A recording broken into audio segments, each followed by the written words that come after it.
Hello, hi, ನಮಸ್ಕಾರ. ಬೆಂಗಳೂರಲ್ಲಿರೋ ನಮ್ಮ ಉತ್ತರ ಕರ್ನಾಟಕ ಸ್ನೇಹಿತರಿಗೆ ಒಂದು ಸಂತೋಷದ ವಿಷಯ. ಓಲ್ಡ್ ಏರ್ಪೋರ್ಟ್ ರೋಡ್ ಮತ್ತು ಓಲ್ಡ್ ಮಡ್ರಾಸ್ ರೋಡ್ ಮಧ್ಯದಲ್ಲಿ ಬರ್ತಕ್ಕಂಥ ನಮ್ಮ ಈ ಬಸವೇಶ್ವರ ನಗರಕ್ಕೆ ನಾವೀಗ ಹೋಗ್ತಾ ಇದ್ದೀವಿ.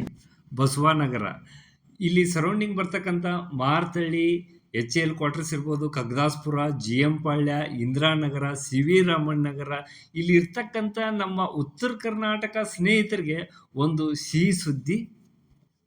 ಬಸವಾನಗರ bus stop. Basavanagar bus stop ಪಕ್ಕದಲ್ಲಿರೋದೇ ಬಸವೇಶ್ವರ ಮೂರ್ತಿ. ಬಸವೇಶ್ವರ ಮೂರ್ತಿ ಅಪೋಸಿಟ್ ಇರೋದೇ ಉತ್ತರ ಕರ್ನಾಟಕದ ಬಸವೇಶ್ವರ ರೊಟ್ಟಿ ಪ್ಯಾಲೇಸ್. ಇಲ್ಲೇನು ಸ್ಪೆಷಲ್ ಅಂತ ಬನ್ನಿ ನೋಡೋಣ.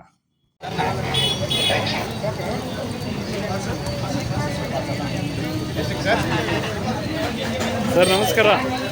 ಸರ್ ನಮಸ್ತೆ. ಏನು ಬಸವೇಶ್ವರ ರೊಟ್ಟಿ ಪ್ಯಾಲೇಸ್ ಏನು ಸರ್ ಈವ್ನಿಂಗ್ ಸ್ಪೆಷಲು? ರೊಟ್ಟಿ ಪ್ಯಾಲೇಸ್ ಅನ್ನೋದು ಖಾನಾವಳಿಗಳು ಎಲ್ಲ ಕಡೆ ಇತ್ತು ಸರ್. ರೊಟ್ಟಿ ಮನೆ ಎಲ್ಲ ಕಡೆ ಇತ್ತು. ಪ್ಯಾಲೇಸ್ ಅಂತ ಇಟ್ಟಿದ್ದು ಏನಕ್ಕೆ ಕಾರಣಪ್ಪ ಅಂತಂದ್ರೆ ಇದು ಮುಂದಿನ ದಿನದಲ್ಲಿ ಒಂದು ಪ್ಯಾಲೇಸ್ ಥರ ಎಲ್ಲರೂ ಕೂಡ ವಿಷನ್ ಹಂಗಿದೆ. ಎಲ್ಲ ನಮ್ಮ ಉತ್ತರ ಕರ್ನಾಟಕ ಮಂದಿ ಒಂದು ಪ್ಯಾಲೇಸ್ ಥರ ಅಲ್ಲಿ ನಮ್ಮ ರೊಟ್ಟಿ ಊಟನ ಸವಿಬೇಕಂತ ಹೇಳಿ ಆ ಥರ ಇಟ್ಟಿದ್ದು. ಹಾಗಾಗಿ ಬಸವೇಶ್ವರ ರೊಟ್ಟಿ ಪ್ಯಾಲೇಸ್ ಅಂತ ಇಟ್ಟಿದ್ದೀವಿ. ಇದರಲ್ಲಿ ಉಳ್ಳಿಗಡ್ಡಿ ಬಜ್ಜಿ ಐತಿ. ನಮ್ಮ ಉತ್ತರ ಕರ್ನಾಟಕ ಸ್ಟೈಲಲ್ಲಿ ಹೇಳ್ಬೇಕಂತಂದ್ರೆ ಮೆಣಸಿಕಾಯಿ ಬಜ್ಜಿ ಐತೆ, ಮಿರ್ಚಿ ಬಜ್ಜಿ ಇಲ್ಲ, ಸೋರೆಕಾಯಿ ಬಜ್ಜಿ ಐತೆ, ಆಮೇಲೆ ಬಾಳೆಕಾಯಿ ಬಜ್ಜಿ ಐತೆ, ಬದನೆಕಾಯಿ ಬಜ್ಜಿ ಐತೆ, ಆಮೇಲೆ ಆಲೂ ಬೋಂಡ ಐತೆ. ಇಷ್ಟೆಲ್ಲ ಬಜ್ಜಿ ಜೊತೆಗೆ ನಮ್ಗೆ ಗಿರ್ಮಿಟ್ ಐತೆ, ಚೂಡ ಐತೆ. ಇದು ನಮ್ಮ ಸಂಧಿಕಾಲ ಸ್ನ್ಯಾಕ್ಸ್ ರೀ. ಇದ್ರ ಜೊತೆಗೆ ನಾವು ಇನ್ನು ಮುಂದಿನ ದಿನದಲ್ಲಿ ವಡಾಪಾವ್ ಕೂಡ ನಾವು ರೆಡಿ ಮಾಡ್ಬೇಕಂತ ಮಾಡಿದ್ದೀವಿ. ಚಹಾ ಐತೆ. ಮತ್ತು ಮಧ್ಯಾಹ್ನ ರಾತ್ರಿ ಏನು ಮಾಡ್ತೀರಾ ಸರ್? ಬೆಳಗ್ಗೆ ತಿಂಡಿನೂ ರೆಡಿ ಮಾಡ್ತಾಯಿದ್ದೀವಿ. ಇಡ್ಲಿ, ತಟ್ಟೆ ಇಡ್ಲಿ, ಆಮೇಲೆ ಪಡ್ಡು ಬಿದ್ದು ನಮ್ಮ ಕಡೆಯಿಂದ ಮಸಾಲೆ ಪಡ್ಡು, ಆಮೇಲೆ ಅವಲಕ್ಕಿ ಚೋಡ, ಚುರುಮುರಿ ಚೋಡ, ಪುರಿ.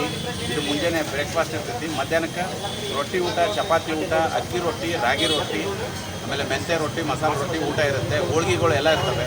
ಬ್ಯಾಳಿ ಹೋಳ್ಗೆ, ಆಮೇಲೆ ಕೊಬ್ಬರಿ ಹೋಳ್ಗೆ, ಶೇಂಗಾದ ಹೋಳ್ಗೆ ಇವೆಲ್ಲ ಇರ್ತವೆ.